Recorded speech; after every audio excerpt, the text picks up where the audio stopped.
સ્થાનિક સ્વરાજ્યની ચૂંટણી પહેલા બનાસકાંઠા કોંગ્રેસમાં અનેક યુવાઓ જોડાયા છે ત્યારે કાંકરેજના શિહોરી ખાતે સોસાયટીની બેઠક દરમિયાન યુવાનો કોંગ્રેસમાં જોડાયા। ધારાસભ્ય અમૃતજી ઠાકોરના હસ્તે કોંગ્રેસનો ખેસ ધારણ કર્યો છે।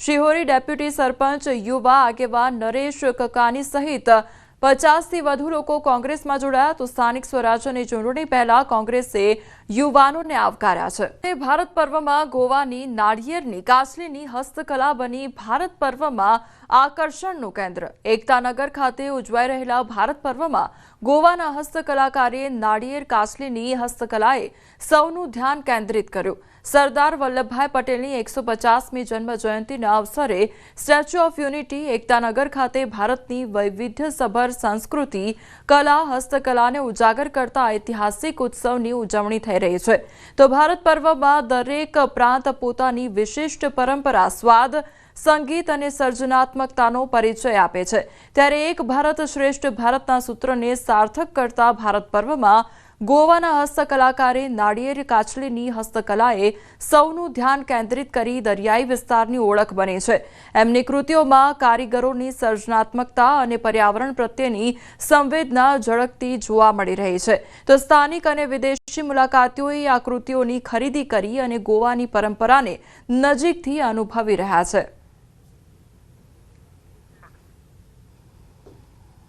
जो छिलका कोकोनट इस्तेमाल करने के बाद फेंक देते हैं, हम जो वेस्ट कहते हैं, वो वेस्ट से हम बेस्ट उसका यूज़ करते हैं और इसके लिए तरह तरह की चीज़ें हमने जो है डिस्प्ले करके रखे हैं।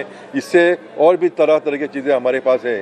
आज तक मैंने 600 तरह के अलग अलग हैंडीक्राफ्ट कोकोनट शेल से बनाए हैं। ये जो एग्जीबिशन चालू है ये 1 तारीख से 15 तक जो चालू है, आज 5 तारीख है, 15 दिन तक के लिए एग्जीबिशन है। यहाँ बहुत सब जगह से लोग आते हैं, इवन फॉरेनर लोग भी यहाँ आते हैं और उनको जो मेरी जो क्राफ्ट है वो हैंडीक्राफ्ट। Welcome back.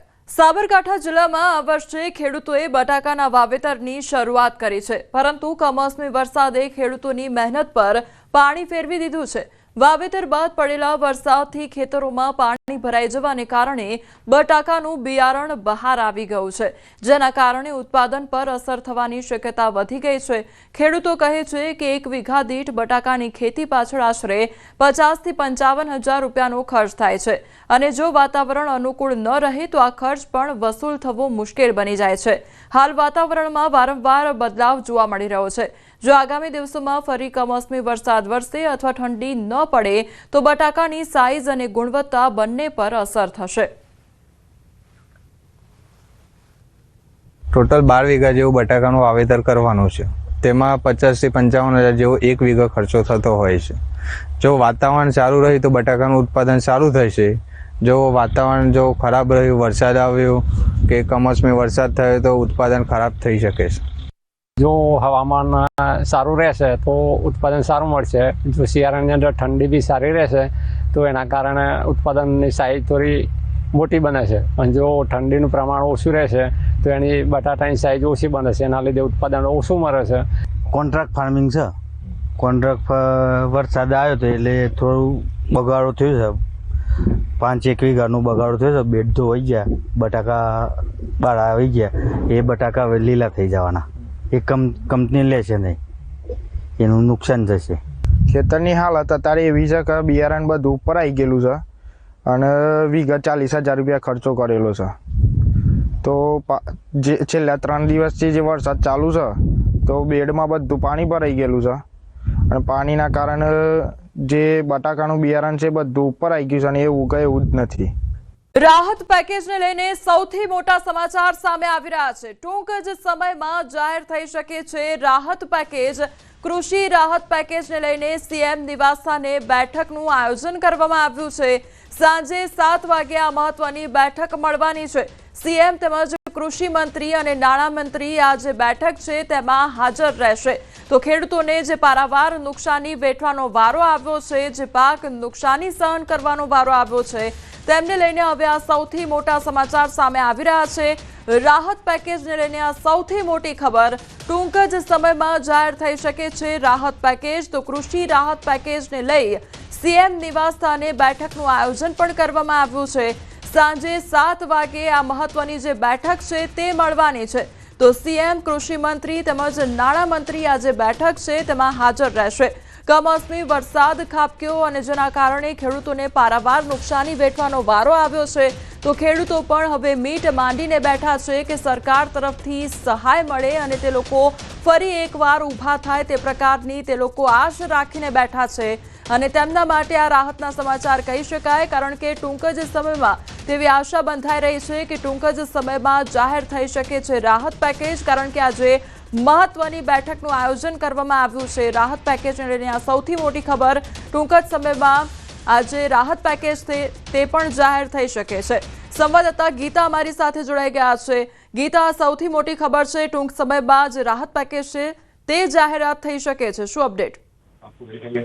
જી, આજે સાંજે 7 વાગે ચીફ મિનિસ્ટર ભૂપેન્દ્રભાઈ પટેલના નિવાસસ્થાને એક વિશેષ બેઠક બોલાવવામાં આવી છે, જેમાં ચીફ સેક્રેટરી મનોજ દાસ સહિતના અધિકારીઓ ઉપસ્થિત રહેશે અને જે કૃષિ રાહત પેકેજ જાહેર કરવાનું છે, જે અંદાજિત 5,000 કરોડનું હોવાની શક્યતા છે, તે પેકેજ મુદ્દે આજે ફાઇનલ વાતચીત થશે અને આવતીકાલે અથવા તો આજે મોડી રાત સુધીમાં પેકેજની જાહેરાત થાય તેવી એક સંભાવના છે. જી સમગ્ર માહિતી બદલ આપનો આભાર.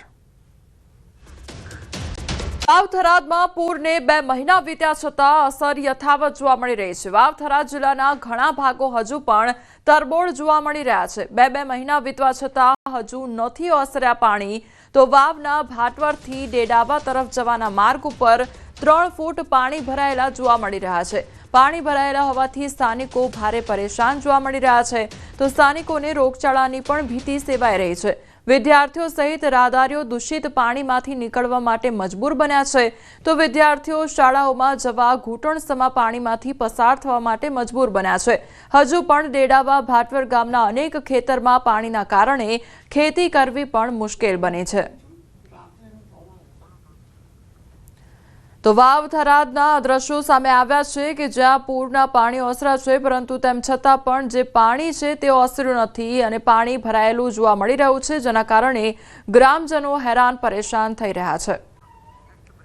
તો ગુજરાતમાં શરૂ થઈ ગયો છે શિયાળો, ત્યારે એક જ દિવસમાં 2 થી 3 ડિગ્રી તાપમાન ઘટ્યું છે.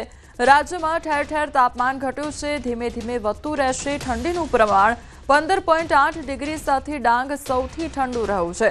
અમદાવાદમાં પણ 3 ડિગ્રી જેટલું તાપમાન ઘટ્યું છે.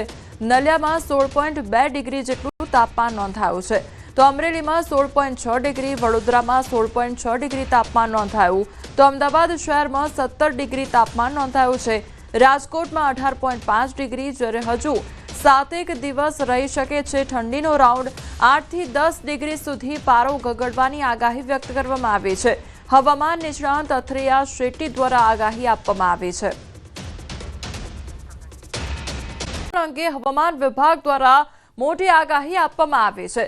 રાજ્યમાં આજથી ઠંડીના ચમકારાની આગાહી કરવામાં આવી છે. તો પવનની દિશા ઉત્તર પૂર્વથી પૂર્વની થતાં ઠંડી અનુભવાઈ રહી છે. ત્યારે ઉત્તર તરફથી પવન આવતા તાપમાન ઘટવાની આગાહી વ્યક્ત કરવામાં આવી છે.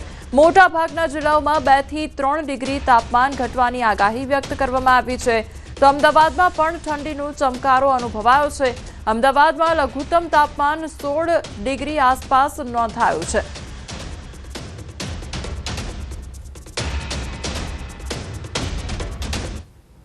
नवंबर से लेकर 13 नवंबर तक मौसम आमतौर पर शुष्क रहने का पूर्वानुमान है. हमारा जो रीजन है गुजरात स्टेट और यूनियन टेरिटरी दीव दमन दादरा नगर हवेली के लिए अभी जो न्यूनतम तापमान है अगले 2 दिन में 48 आवर में 2 से 3 डिग्री सेंटीग्रेड फॉल होने का पूर्वानुमान दिया गया है.